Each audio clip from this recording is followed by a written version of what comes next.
નમસ્તે બાળકો, good morning. કેમ છો બધા? મજામાં ને?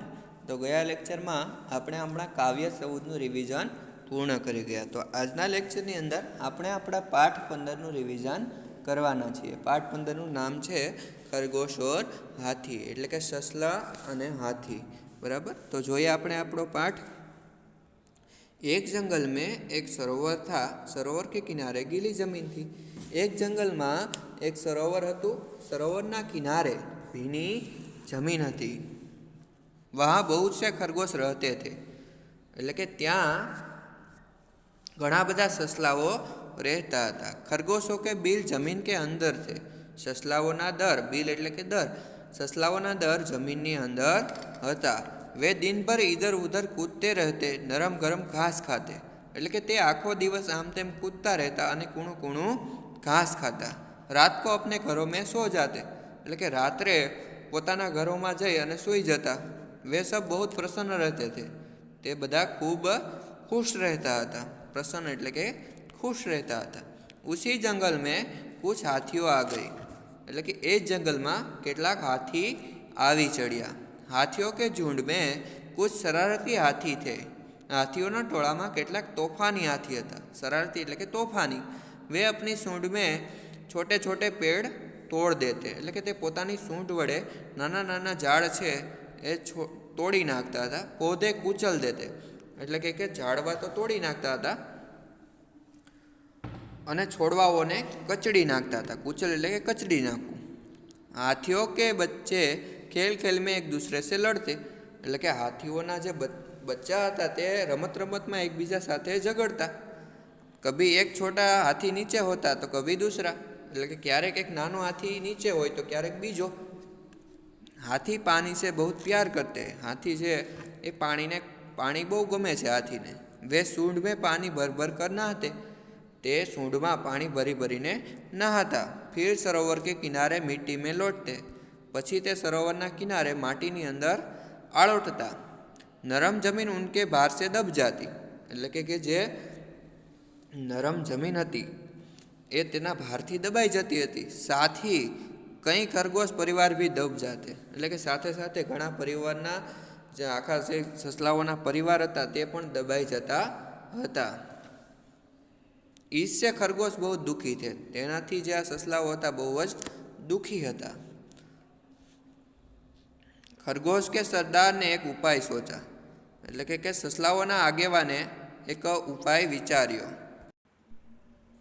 कुछ चुने हुए खरगोश के साथ वह हाथियों के सरदार के पास गया. એટલે કે કેટલાક પસંદ કરેલા સસલાઓ સાથે તે હાથીઓના આગેવાન પાસે ગયો. कुछ दूरी पर बैठ खरगोश के सरदार ने अपने अगले पांव उठाए.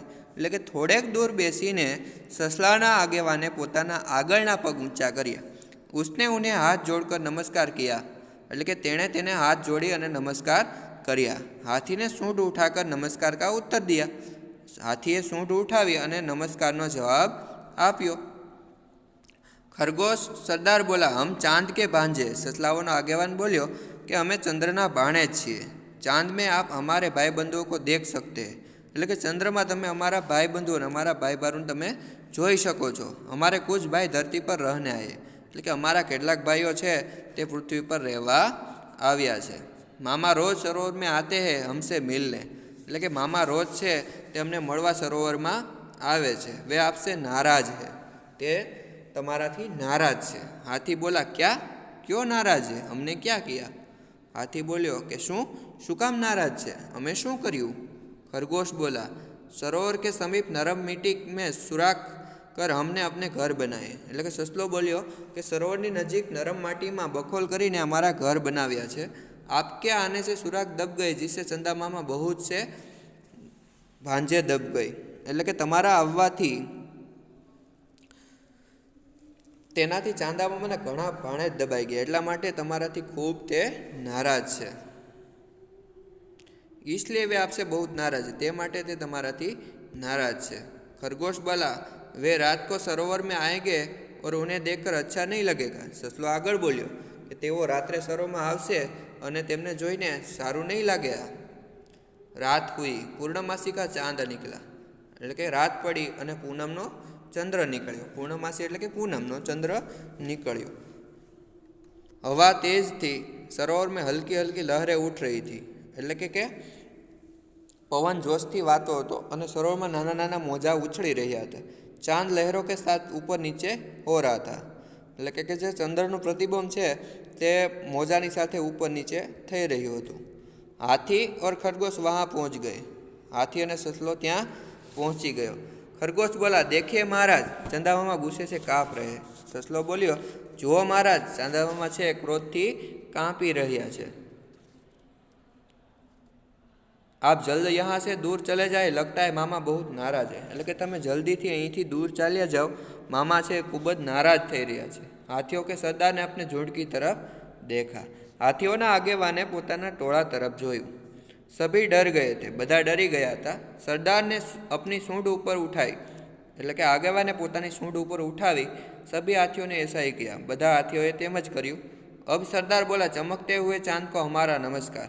હવે જે સરદાર હતો હાથીઓને બોલ્યો કે ચમકતા ચંદ્રને અમારા પ્રણામ. હમ અપની ગલતી માનતે હુએ આપસે ક્ષમા માંગતે. એટલે કે અમે અમારી ભૂલ સ્વીકારતા તમારી સાથે તમારી માફી માંગીએ છીએ. આપ હમે ક્ષમા કરે, તમે અમને માફ કરો.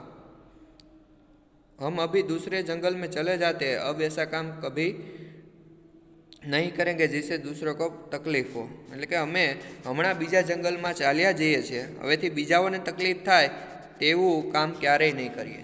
અહીંયા જે આપણો પાઠ 15નું રિવિઝન છે તે પૂર્ણ થાય છે.